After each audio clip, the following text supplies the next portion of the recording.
Welcome to the New York Giants Preservation Society meeting for tonight, February 21st, 2023. We have a extraordinary guest tonight, Giant royalty at its best, Ed Logan. This is a remake, a version 2 of a Zoom we had in September 9th of 2020. We were not as sophisticated as we were back then, so we did not record video we made with Ed. So today we're going to be doing that. The only difference is that there is no other New York Giant Preservation Society members, so they will not be asking questions. I will ask some, and Ed will provide his own commentary. But Ed, first of all, thank you so much for agreeing to redo this. We really appreciate it. And our Zoom sessions would not be complete unless you were involved in it, and I needed you to do this. So thank you so much. So first of all, your family. What an incredible history with the Giant franchise, both in New York and San Francisco, and even before that. Why don't you tell us about your family's experiences, length of service, etc.? Sure. Well, we'll start out with my grandfather, Fred Wheatley Logan, who became the Yankees clubhouse manager or equipment manager, they called it back in the day, from the beginning of the Yankees, actually, the turn of the century, 1904 or 5, somewhere in there. As my Aunt Flo said, it's all in the book. There's a book about our family. And my grandfather and my grandmother, Julia Logan, had 5 kids, and one of them was my dad, Eddie. And Eddie went to work as soon as he could in the Yankee clubhouse. And in those days, the Logans had the franchise in both the Yankees and the Giants. And when one team was out of town, they would do the other team, and my grandma would do the towels and do the laundry and everything. It was really old fashioned. And Dad grew up, and when he was able to take over, he took over the Giants clubhouse because my grandfather died in 1946, and Dad by that time was strictly Giants. There was somebody else that taken over the Yankees and recommended by my dad, and he's another clubhouse guy that's famous. So I came along in 1941. My dad met my mother down in Florida in spring training in 39, give or take, and that was in Miami or St. Petersburg. Anyway, it was in Florida. My mother's born in Florida. They came up to New York, got married in 1939. My mom worked at the New York World's Fair, actually, in Queens. And so I was born on April 20th, 1941. And that was, just before Pearl Harbor, ironically. Little did I know I would be stationed in Okinawa, the last battle of World War II, when I grew up and went into the service. That's pretty ironic, because it started with Pearl Harbor and then it ended with Okinawa. So I literally grew up in the Polo Grounds as a little kid. There's a picture of me. I don't think I'm even 5 years old, and I've got a little Giants uniform on, and I'm there with my Nana in the Bronx, and it's the old red, white, and blue before the Giants went to black and orange. They were actually red and blue. So as I got older, and I could travel on the bus myself as 12 years old. We lived in the Bronx, and you could practically throw a ball across the Harlem River and hit the Polo Grounds.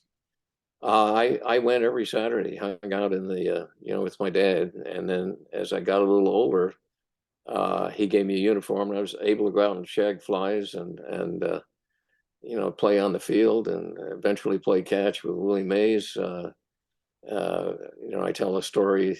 He used to underhand it, fastball like 100 miles an hour to make sure I would drop the ball. That was his, and he had a big laugh out of it. And I went to the High School of Music and Art, and I took drums. And so Willie would say, "Well, you better stick to the drums, Ed. You're not going to be a baseball player." So another thing, Jerry Schwab, who was the son of Mr. Schwab, the groundskeeper, and his wife Rose, they lived in this little apartment underneath the left field stands. So during the summer, I had a buddy. Jerry and I were the same age, and so we would when the team's out of town, we would hit golf balls from home plate out because Mr. Schwab was a big golfer, and then we had a little junior giants we made up, and we played on the bases, and we rode our bikes all around the stadium. We knew every nook and cranny of the Polo Grounds, which is more than I can say for anybody living today. I mean, I literally grew up and knew everything about it. So Jim Hearn was one of my favorites. My uniform was 21. Everybody thought I was his kid. I wasn't. I just loved the guy, and he was so kind to me. And people thought I was also Johnny Logan's son from the Braves, which that wasn't. But I let people think that, gave my autographs. So eventually, Bobby Weinstein was the local kid, lived across the street from me, who was the bat boy up till the time I took it over in 1957 when I was 16. But I grew into it. I mean, I'd already been there all those years. It was home to me. I was an insider. And besides that, my dad hired the bat boys, so needless to say. But I had that one last year. So then I got my best buddy from the neighborhood, Billy Sheridan, the job as a visiting bat boy. And he worked for George Natriano, who ran the visiting clubhouse. We called him Uncle George. Worked for my dad. And Billy got the best of the deal because he got a uniform and signed baseballs and equipment from every team in the league. And I got stuck with the Giants, who were lousy that year. But, and Billy was a natural baseball player. He really was. He was a lot better than me. So that was man. Of course, I went to the High School of Music and Art in New York, and I had to get a work permit. 16, they had a work permit for a kid to let me out of school to make the games in April, May, and June. To get out of school. So that worked. And then I remember all the way to the last day, and I also traveled that season to all the teams that we played. Chicago, I remember because Yosh Kawano, who was the clubhouse guy in Chicago, really we love that guy. And by the way, recently he's in the Cactus League Hall of Fame here with my dad. It was my dad and Stoneham came out here in Arizona in 1947 and founded what is now the Cactus League. And they are both in the Cactus League Hall of Fame, which is 15 teams now. Pretty amazing. And where I live here in Litchfield Park, I'm literally right around the corner from the White Sox and the Dodgers on Campbell. You could about a mile away. I wish I was with the Giants, but okay. Ed, I want to ask you a quick question. I'm going to go back to your time as a bat boy, but tell us, the Giants leave in 1957, their last year. Can I ask you questions about that? But yes. Talk about your dad now. He moved with the team and you did not. Right. What happened as far as him going to San Francisco? When did he retire and why did he want to go out there? Right. Well, my parents were going through a divorce, so my mom never went to San Francisco. My dad did, and he eventually remarried in 1963 to a lady he had met in Chicago on the road. The archetypical wicked stepmother, who never got along. Wicked Witch of the West, God bless her, rest in peace.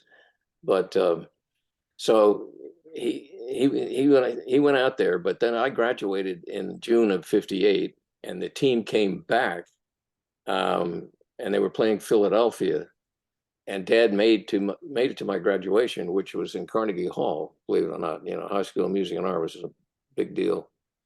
And then I literally went to Philadelphia and I flew to San Francisco in June of '58 with the team, and worked in Seal Stadium during the '58 season. So I'm on the team. And in those days, you could go up in the cockpit, and I stayed in the cockpit almost until we landed. Then he said, "You better go sit down." That's how loose it was flying over to San Francisco. So by the time I got there, Dad had already hired a bad boy because the season started in April, and so I was all bent out of shape. But I knew, I couldn't be a bad boy. He needed one. So Mike Murphy was one of them, and there was another one, and I worked for Stevens in the stands, actually. Stevens. Selling hot dogs, and say, I did blue collar work in the stands. And then Dad had arranged. He said, "Well, okay, so you don't want to come to San Francisco. Why don't you go to this little school in Arizona? Because then I can see you in spring training." And that little school was Arizona State College, 1958. It's now Arizona State University, the largest university in the country. And Phoenix is the 5th largest city in the country. Who knew? When I got here, there was no here, at 58. Believe me, it was all sand. And people in high school said, "How do you like Arizona?" And I'd say, "Oh, it's okay if they put sidewalks in, it'd be all right." I had no clue where it was either. But basically, I've never left. So you wound up having a career in the Air Force. Yes. So interesting thing, how fate. So in those days, they had what they called land grant colleges, and Arizona State and the University of Arizona. And by the way, I was admitted to both. It was like a toss up. Which one I'm going to go to? Well, I better go to Phoenix because that's where Dad's going to be. And ROTC was mandatory for the first 2 years. It didn't mean you went in the service, but you had to take 2 years. And then you took a test, and it was called Going Advanced. And you took the next 2 years. And on the day that you graduated, you were commissioned as a second lieutenant in the Air Force. Now, my mom didn't raise any dummies. I had a draft card, and I said, "Oh, all I got to do is take an extra course, and I'm going to be an officer." Oh, great. Sign me up. So I found a home, I made second lieutenant, and met my wife, and she pinned on my bars at the graduation. My mom came after the graduation. By this time, it had become Arizona State University. And I was in the first full 4-year graduating class as the university in 62, because it became in the fall of 58 a university. And ironically, my daughter later on did not only go to the University of Arizona, but become a professor of nursing at the University of Arizona. So we have this football. That's wonderful. So yeah. So you go to school. Your dad, what happens to your dad? How long does he stay after and continue working for the Giants? So he gets married in 63, and he stayed until 1979. And there's a great picture, UP or APS, of him. They gave him Eddie Logan retirement day on the field at Candlestick. And there's a great picture of him waving and the scoreboard in the back, congratulations. So he turned it over to Mike Murphy for the 80 season. And Mike had it all the way up to fairly recently, And Mike just fully retired now, by the way. He was going in, he retired, but then he was going hanging around in the clubhouse. But I guess this past couple of months, he said, "That's it. I'm not doing anything anymore." But when I got out there, Mike and I were 17 years old, and we bonded right away, Mike and I, in the summer of 58. So 75 years of Logan's in Yankees, New York Giants, and San Francisco Giants. That's an unbelievable amount of time. And to top it off, the cherry on the cake, my brother was the clubhouse manager for the Sacramento Solons, and then for a year with the Seattle Mariners, the first year, 77. I want to go back to what was your experience as Batboy? What was your main duties? Did you enjoy it? Oh, I loved it. I loved it because the clubhouse was my home anyway. I had my own locker, had my own uniform. Dad held it. He had Hershey bars and Coca-Cola and all I could eat and beach nut gum. And then I could go in the commissary, the Harry M. Stevens commissary, which is back of home plate under the stands, where all the hot dogs, all the vendors came out of. The minute I walked out, Eddie, what do you want? Hey, take anything you want, because my grandfather, Fred, got Harry M. Stevens to start in the catering business and sports. And he went on to do the racetracks and in fact, for 2 summers between 58 and 62, when I graduated ASU, I worked for Stevens at the Roosevelt Raceway and the Yonkers Raceway. So the Logans were very close to the Stevens franchise. In fact, my aunt and my dad's sister also worked in the New Jersey racetracks. Were there any particular Giant players who treated you exceptionally, who you really loved, good tippers? Oh, absolutely. I said Wes Westrom and my dad were welded at the hip. And Willie Mays, my dad loved Willie Mays. And they had, so here's an inside baseball thing. The famous Giants trunks, and you've seen the shipping trunks, black trunks with the orange thing. One of those trunks, there you go. That's it. Who is that, by the way? Yeah, that's that 16-year-old kid. That's a great shot of you, Ed. I got to tell you. Love it. I love the smell of those bats and the smell of the glove and the smell of the grass, because we live in the Bronx, it was houses and street. You had the green grass. It's our own park. It's like having your own golf club, And so everybody treated you wonderfully, is what you said. They did. Eddie's kid, what do you want? So my dad's nickname was Leaky Lip. He was a great Budweiser beer drinker, and he talked all the time. He was a Irishman with a great sense of humor. So they called me Little Leaky Lip, Little Leaky. So I had to get away with that name a long time. Leaky and Little Leaky. They call them some other names too, but that's inside baseball. All right, so I got it. So September 29, 1957, the last game the Giants played at the Polo Grounds. Yeah. Walk us through your experience there, because I know you recall it quite quickly.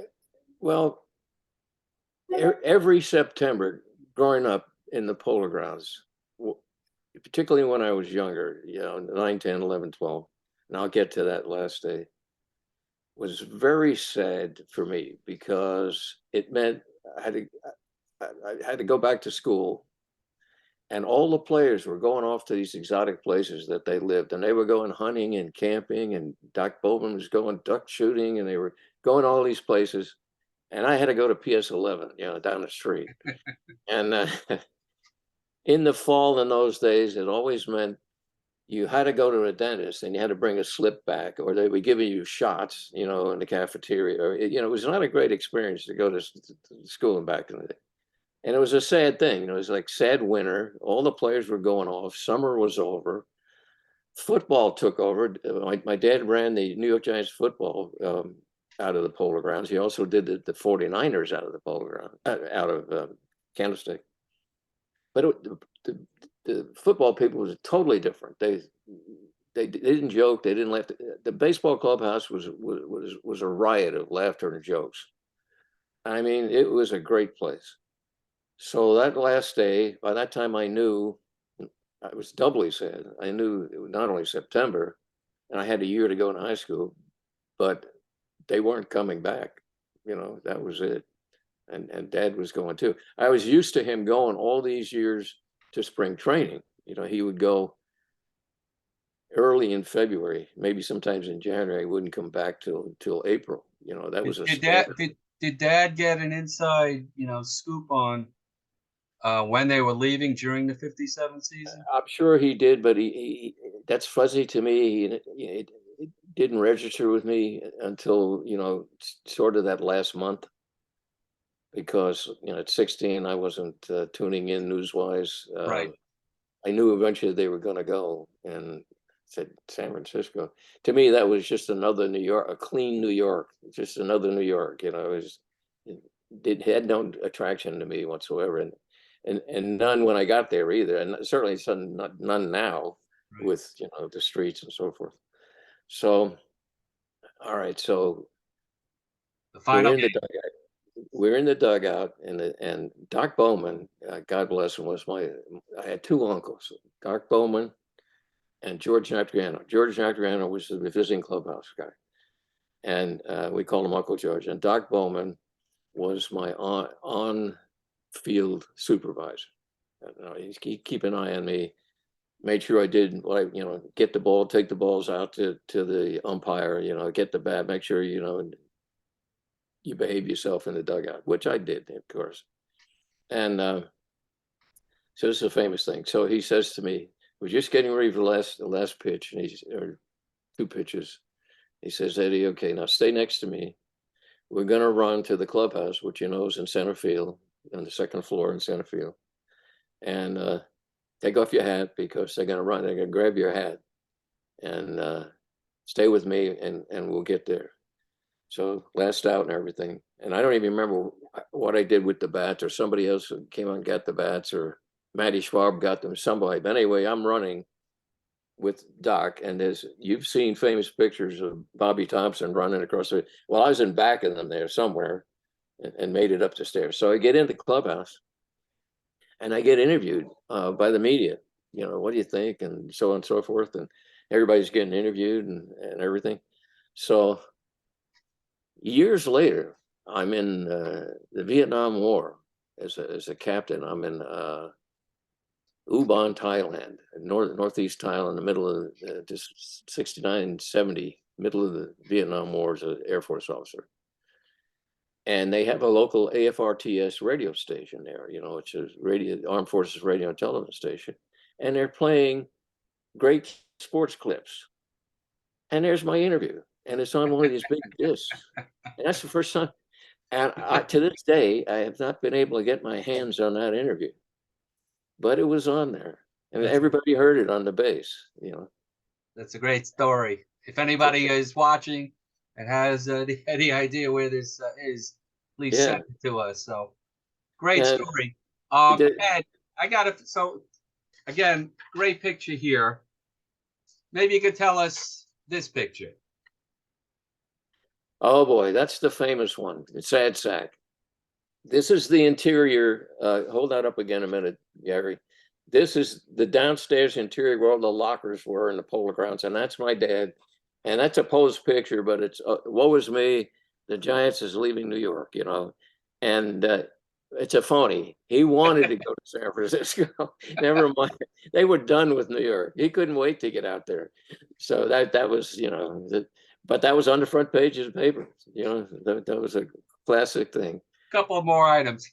The definitive history of your family is in this book, correct? Correct. And I worked closely with Dr. Hogan. This is a fabulous book. It's called So Many Seasons in the Sun. It's all about the clubhouse managers, and Ed's father and Ed's grandfather are mainstays in this book. And fabulous book. Highly recommended. Let me get one more thing, Ed. Sure.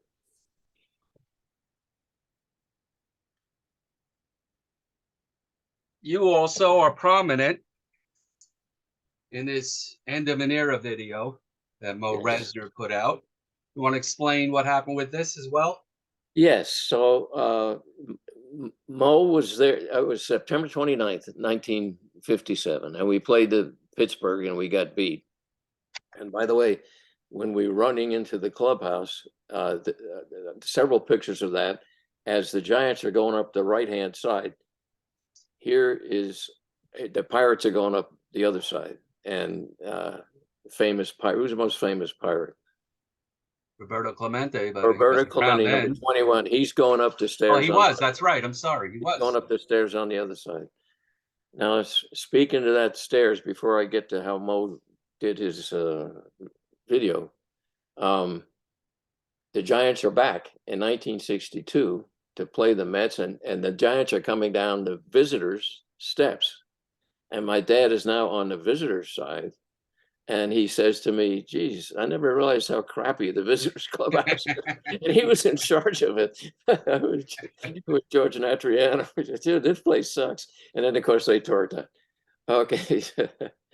So, yeah, so Mo was a local fan, terrific guy. And he had the old fashioned camera. I don't know what millimeter. And in those days, they didn't have security. There was a big celebration before the game. Mrs. McGraw, Bill Rigney, all the thing. And he's down on the field, he's taking pictures of it. He's got it all. And so the first half is all the players and all the VIPs and everything. And it's a classic. I mean, it just And you're nobody had you're that. wonderful. You're There was a lot of wonderful publicity, well. but not like Mo did. He had an image of it. And so years later, when he made it professionally into a DVD, his son was down, I think, in Tucson. My daughter was living in Tucson. I think his son was police department, sheriff's department, something. And he came to my daughter's house and interviewed me. And it's at the end of the tape, similar to what we were talking about today, the last day. It's fabulous. You did a great job in it, and it was very smart of Mo to include you on that. Well, I loved him for it. So let me tell you another thing that people might want to know about, and that was the day Bobby Thompson hit the shot heard around the world. Now, I was home. I was 10 years old, okay, 1951. And it was after I got out of PS 11 at 3 o'clock, and I was outside my apartment building painting my bike, and I listened to the radio. And so he hits the home run. So I get on my bike and I go down. Oh, I got to go see Dad. So it was easy for me to get down through the Bronx, across the bridge, and to the entrance of the Polo Grounds, which is the other side of the river. Couldn't get in. It was a mob scene, whatever. So I went home.